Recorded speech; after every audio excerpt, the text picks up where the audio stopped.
నమస్కారం, welcome to our channel. నేను సహస్ర. HCU Hyderabad central university.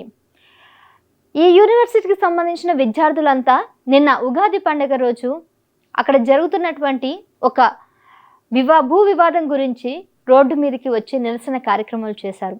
అయితే ఉన్నట్టుండి అక్కడ జేసీబీలు, ప్రొక్రేన్లు అంతా కూడా భూమిని అంతా కూడా సాఫ్ చేస్తున్నారు. దాన్ని అంతా కూడా నీట్గా చేస్తున్న క్రమంలో విద్యార్థులంతా వచ్చి అక్కడ ఆందోళన చేపట్టారు.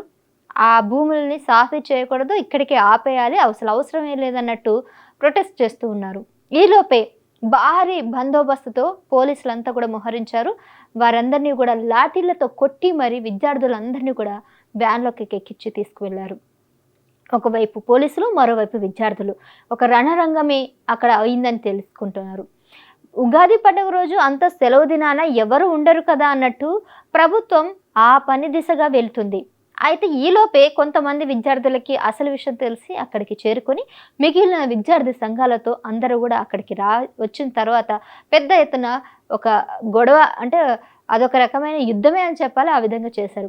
అసలు ఏంటి ఈ భూ వివాదం, HCAలో ఏం జరుగుతుంది, అసలు దీని గురించి పూర్తి వివరాలు ఇప్పుడు తెలుసుకుందాం.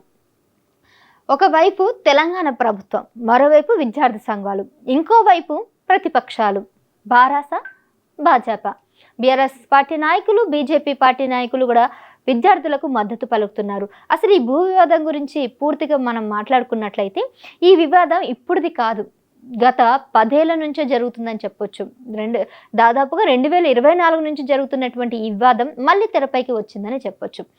ఈ భూమి అంతా కూడా ప్రభుత్వం నాదంటే మాదే అని అంటుంటే, మరోవైపు విద్యార్థులు అంటే ఈ భూమి అంతా కూడా HCAకి సంబంధించింది అంటున్నారు.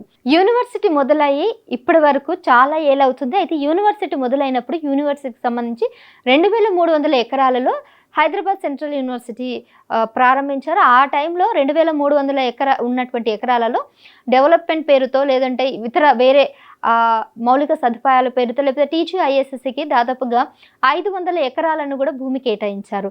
అయితే 2300 ఎకరాలు కాస్త 1800 అయింది. ఇప్పుడు 1800 ఉన్నటువంటి ఎకరాలని ఇప్పుడు మరొకసారి 400 ఎకరాలు రాష్ట్ర మౌలిక సదుపాయాల సంస్థకి ప్రభుత్వం జారీ చేసినట్లు ఉత్తర్వులు విడుదల చేశారు. ఎప్పుడైతే మళ్ళీ 400 ఎకరాలు మళ్ళీ రాష్ట్ర మౌలిక సదుపాయాలు, తెలంగాణ రాష్ట్ర మౌలిక సదుపాయాలకి జారీ చేశారో అప్పుడు అక్కడ ఉన్నటువంటి విద్యార్థులంతా కూడా మోహరించి 1800 ఉన్న ఎకరాలని మళ్ళీ 400 ఇచ్చేస్తే కేవలం మాకు 1400 మిగులుతాయి.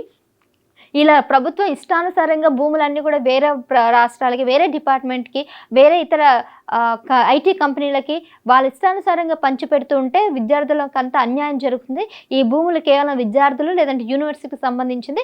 ఇక్కడ ఏవి జరిగినా, ఎటువంటి డెవలప్మెంట్ జరిగినా కూడా కేవలం యూనివర్సిటీకి సంబంధించే జరగాలి, విద్యార్థుల కోసమే జరగాలని విద్యార్థులు పోరాటం చేస్తున్నారు. ఇది జీవ వైవిధ్యమైనటువంటి భూములు. ఈ భూములలో ఖచ్చితంగా ప్రాణులు కూడా ఉన్నాయి. ఒకవైపు పచ్చదనం, ఆహ్లాదంగా చాలా మంచి జీవ వైద్యం ఉన్నటువంటి భూముల్ని ఏ విధంగా IT డెవలప్మెంట్కి ఎందుకు ఇస్తారు అన్నట్టు కూడా విద్యార్థులు ప్రశ్నిస్తున్నారు. ఇక ప్రభుత్వ వాదన ఏ విధంగా ఉందంటే, ఈ 400 ఎకరాలు ఇవి ఎప్పుడో 2004లోనే ఇవి భూమి తెలంగాణ ప్రభుత్వం అని చెప్పేసి నిర్ధారణకు వచ్చింది. అప్పట్లో కూడా ఇలాగే విద్యార్థులంతా కూడా మీదికి వచ్చినప్పుడు దీన్ని సుప్రీంకోర్టులో పిటిషన్ పెట్టి అప్పుడు ఆ ఇష్యూ మీద కూడా కోర్టు నుంచి కూడా ఒక వివరణ తీసుకురావడం జరిగింది. ఈ 400 ఎకరాలు ఏదైతే ఉంది ఇది కేవలం ప్రభుత్వ భూములే, దాని మీద మా దగ్గర పూర్తి ఎవిడెన్స్ కూడా ఉన్నాయి. విద్యార్థులందరినీ కూడా తప్పుదోవ పట్టించడానికే అటు ప్రతిపక్షాలు కానీ లేదంటే బీజేపీ కానీ కూడా రెచ్చగొట్టి విద్యార్థులని మా మీద ఉసుగొలుపుతుంది అన్నట్టు రాష్ట్ర ప్రభుత్వం అంటుంది. గతంలో ఉమ్మడి రాష్ట్రంగా ఉన్నటువంటి హయాంలోనే, సో తెలంగాణ ప్రభుత్వం రాకముందు, అంతకుముందు ఉమ్మడి రాష్ట్రంగా ఉన్నప్పుడు 2004లో ఐకేస్ సర్కారు, ముఖ్యంగా కాంగ్రెస్ సర్కార్ ఏదైతే ఉందో ఆ భూములన్నీ కూడా ప్రభుత్వానికే చెందుతాయి అన్నట్టు సుప్రీంకోర్టులో పిటిషన్ పెట్టి దానికి సంబంధించిన పూర్తి ఎవిడెన్స్ కూడా సమర్పించి ఆ డాక్యుమెంట్స్ కూడా తీసుకురావడం జరిగింది. అవి కేవలం భూములన్నీ కూడా కేవలం తెలంగాణ సర్కారుదే అని కూడా వాళ్ళ దగ్గర పూర్తి ఎవిడెన్స్, డాక్యుమెంట్స్ అన్నీ కూడా ఉన్నాయని కూడా చెప్తున్నారు.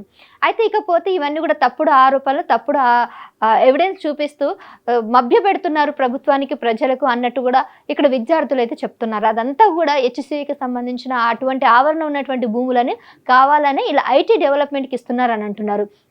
గతంలో ఇచ్చినటువంటి ఆ 500 ఎకరాలు ఏవైతే ఉన్నాయో క్రీడా సంస్థకి సంబంధించి డెవలప్మెంట్ కోసం 500 ఎకరాలు ఇచ్చేశారు. అప్పుడు కూడా విద్యార్థులన్నింటిని కూడా సైలెంట్ చేశారు. అప్పుడు ఎవరిని కూడా నోరు విప్పనీయకుండా చేశారు. ఇప్పుడు మళ్ళీ ఒకసారి ఇదే వివాదం తీసుకొచ్చారు.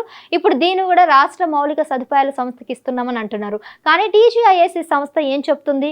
దీనికి హెచ్సికి ఎటువంటి సంబంధం లేదు, ఈ 400 ఎకరాల భూములంతా కూడా ప్రభుత్వానిదే అని కూడా టీజీఐఎస్సీ కూడా అయితే వివరిస్తుంది.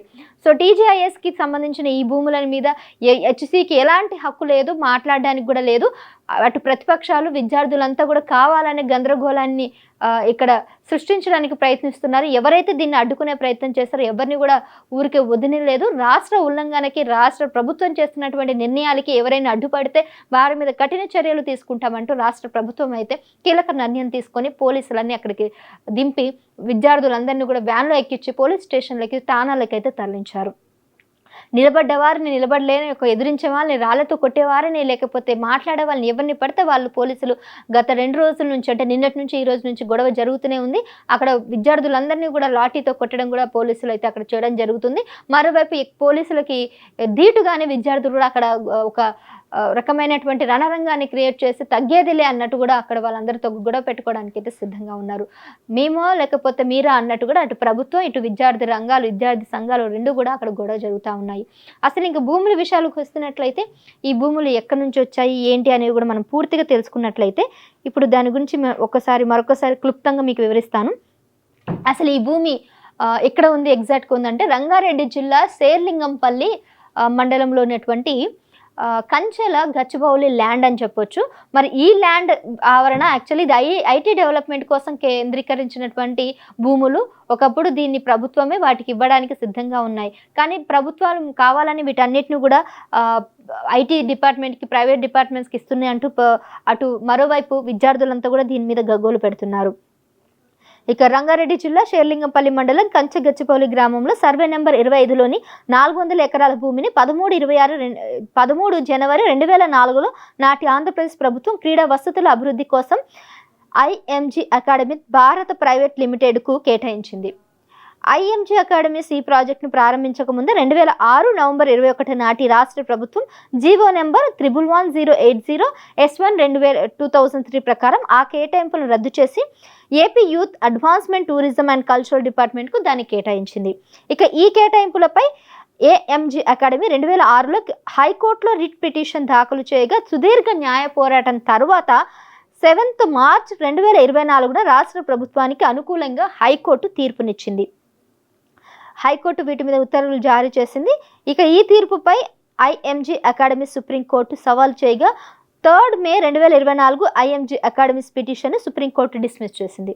దీంతో ఆ 400 ఎకరాల భూమి ప్రభుత్వానికి దక్కిందని చెప్పాలి.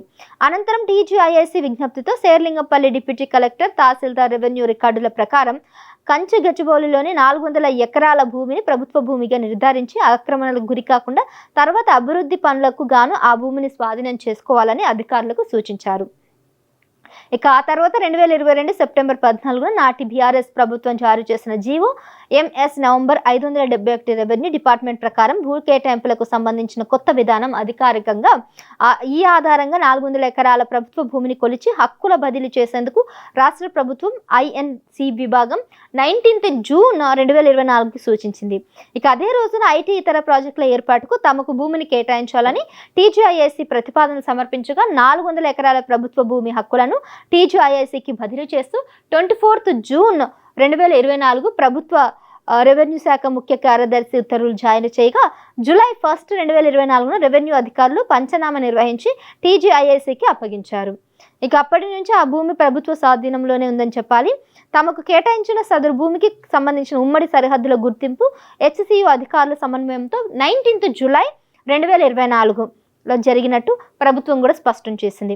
ఇక అక్కడ చేసిన సర్వేను పరిశీలించిన టీజీఐఎస్సీ ఆ 400 ఎకరాల భూమిని మాస్టర్ ప్లాన్ ప్రకారం సాధ్యమైనంత ఎక్కువ వినియోగించుకునేందుకు 2025 ఫిబ్రవరి 28న ఆర్ఎఫ్పి రిక్వెస్ట్ ఫర్ ప్రపోజల్ జారీ చేసిందని తెలిపింది.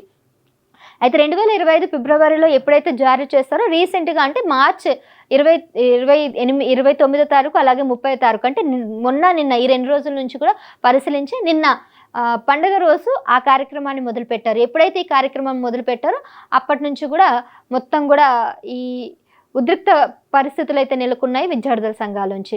మరి ఈ కేసు విషయంలో అటు ప్రభుత్వం గెలుస్తుందా, విద్యార్థులు గెలుస్తారా ఏంటి అనే విషయాలు మాత్రం ఇంకా తెలియాల్సి ఉంది.